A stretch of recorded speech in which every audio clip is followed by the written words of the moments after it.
Hi, I'm Steve Moncrief from Total Eden. I'm the project manager on the Sanctuary Cove golf course installation.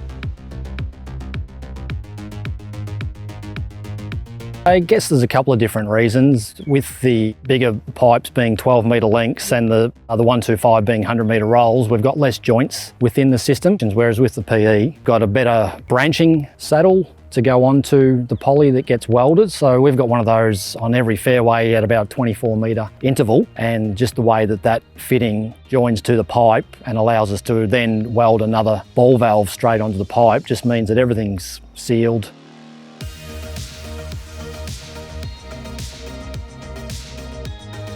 The course water supply is treated effluent from the local Coomba Bar treatment plant. To have the non-potable water go through the Lolac pipe makes sense, so that if down the track someone digs up a trench and comes across a purple pipe, they should know that it is non-potable, not for drinking, and it's got recycled water.